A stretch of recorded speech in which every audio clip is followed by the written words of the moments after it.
Hello दोस्तों, कैसे हैं आप सब। तो अभी यहाँ पे हम आ चुके हैं एक नए जावा के टॉपिक के साथ, जो कि बहुत ज़्यादा और मोस्टली इम्पोर्टेंट है हर प्रोग्रामिंग लैंग्वेज के लिए, केवल जावा के लिए ही नहीं।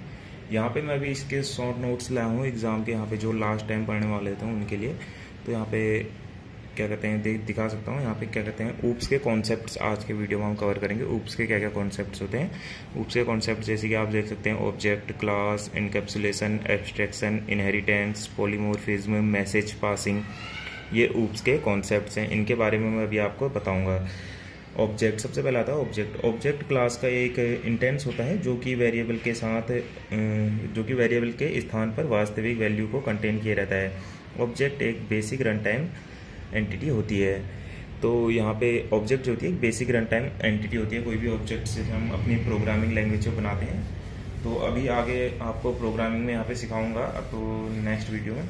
तो यहाँ पे अभी हमारा आ जाता है नेक्स्ट क्लास। क्लास एक ही तरीके के ऑब्जेक्ट का समूह होता है, मतलब ग्रुप होता है। एक मतलब कि कई सारे ऑब्जेक्ट जब मिलते हैं तब जाके एक क्लास बनती है। और class user defined data type होता है, मतलब कि इसे हमें डिफाइन करना पड़ता है यूज़र को कोड में। तो क्लास हमें बनानी पड़ती है जो कि यूज़र द्वारा डिफाइंड होती है। तथा क्लास डेटा तथा फंक्शंस का ग्रुप होता है। डेटा और फंक्शंस का जो ग्रुप होता है वो होता है क्लास, उसे कहते हैं क्लास। तो यहाँ पे नेक्स्ट हमारा आ गया इनकैप्सुलेशन। इनकैप्सुलेशन डेटा तथा फंक्शंस, डेटा और फंक्शंस को एक ही यूनिट में ऐड करना इनकैप्सुलेशन कहता है। जैसे कि फॉर एग्जांपल्स, जैसे हमारी कैप्सूल होती है उसमें दो टाइप के आपने देखा होगा, जुड़ी हुई होती है बीच से, और बीच में उसमें कुछ भरा होता है। तो उसमें कुछ मटेरियल भर के उसको जोड़ देते हैं, तो एक कैप्सूल जैसी बनती है। वैसी इनकैप्सुलेशन का भी यहाँ पे कॉन्सेप्ट है। इसमें क्लास और वेरिएबल प्राइवेट होते हैं और इन्हें एक ही यूनिट में डायरेक्ट एक्सेस नहीं किया जा सकता है। एक ही यूनिट में इन दोनों को डायरेक्ट एक्सेस नहीं किया जाता है। इनकैप्सुलेशन को क्लास के रूप में यूज़ किया जाता है। एक क्लास में हम डेटा और मेथड्स को एक यूनिट के रूप में एक साथ रख सकते हैं। और इसके बाद हमारा नेक्स्ट टॉपिक आएगा एब्स्ट्रैक्शन। एब्स्ट्रैक्शन का मीनिंग है ऑब्जेक्ट के केवल आवश्यक जो इम्पोर्टेंट इन्फॉर्मेशन होता है उसको शो करना, यहाँ पे प्रदर्शित करना, और बैकग्राउंड की जो जानकारी है, जो भी डिटेल्स हैं बैकग्राउंड में, उनको हाइड करे रखना। तो मैंने यहाँ पे हिंदी थोड़ा ज़्यादा वो लिख दी है, तो आप थोड़ा बहुत समझ लीजिएगा इसे। तो नेक्स्ट हमारा है इनहेरिटेंस। इनहेरिटेंस जावा में एक क्लास से दूसरी क्लास की प्रॉपर्टीज़ तथा मेथड्स को इनहेरिट कर लेना इनहेरिटेंस कहलाता है। जैसे कि एक चाइल्ड क्लास किसी पेरेंट्स क्लास की प्रॉपर्टीज़ को इनहेरिट कर लेती है। तो इसके बारे में भी आपको अभी आगे बहुत ज़्यादा डिटेल्स में बताऊँगा। तो ये भी थोड़ा सा यहाँ पे इनहेरिटेंस के बारे में, जैसे कि एक पेरेंट्स क्लास होती है, चाइल्ड क्लास होती है, इसमें ट्री मॉडल्स वगैरह ये सब आते हैं। और इसमें सुपर क्लास को बेस क्लास तथा सब क्लास को ड्राइव्ड क्लास भी कहते हैं। जो सुपर क्लास होती है हमारी, जो पेरेंट्स क्लास होती है, उसको क्या कहते हैं बेस क्लास होती है। जो सबसे पहले आती है उसे बेस क्लास कहते हैं। और जो नीचे से जो हमारे चाइल्ड नोड्स कहते हैं, मतलब चाइल्ड क्लासेस कहते हैं, तो वो सब क्लासेस होती हैं, तो उन्हें ड्राइव्ड क्लास भी कहते हैं। सॉरी यहाँ पे। तो नेक्स्ट टॉपिक जो हमारा आ जाएगा यहाँ पे पॉलीमॉर्फिज्म। पॉलीमॉर्फिज्म एक ऐसा कॉन्सेप्ट है जिसमें हम एक ही काम को अलग अलग तरीके से कर सकते हैं, मतलब कि मैनी फॉर्म्स में। पॉलीमॉर्फिज्म का मतलब ये, पॉली मतलब मैनी, मॉर्फिज्म मतलब फॉर्म्स।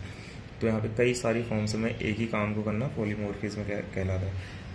तो अब यहाँ पे पॉलीमॉर्फिज्म जो होता है दो टाइप का होता है। ये इंपॉर्टेंट है, ये एग्जाम्स में काफ़ी ज़्यादा आता है, तो इसको पढ़ के जाना। तो यहाँ पे फर्स्ट है कंपाइल टाइम पॉलीमॉर्फिज्म, ये होता है स्टैटिक। और उसके बाद है रन टाइम पॉलीमॉर्फिज्म, ये होता है डायनेमिक। अभी इनके नीचे भी काफ़ी ज़्यादा, जितना मतलब मैंने ये लिखा है, इनकी भी जो डेफिनेशंस हैं वो हैं थोड़ा बहुत यहाँ पे। तो अगर आप कमेंट करेंगे तो मैं नेक्स्ट वीडियो में आपके लिए ले आऊँगा। अगर आपको चाहिए होंगी तो कमेंट्स कर देना।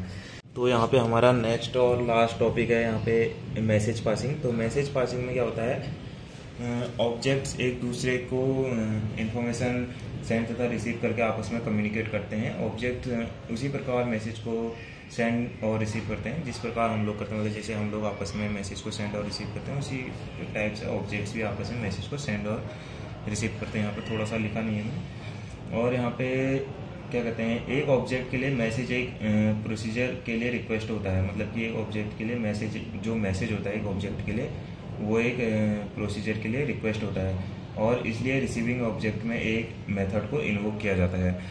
तो आशा है कि आपको यहाँ पे सब कुछ समझ में आया होगा, मतलब जितना मैंने अभी थोड़ा बहुत बताया है। अगर आपको इसके नोट्स की मतलब चाहिए PDF वगैरह, तो आप यहाँ पे कमेंट कर सकते हैं, मैं आपको कंप्लीट ये PDF बना के दे दूँगा नोट्स की, बढ़िया एकदम फ़ोटो खींच के।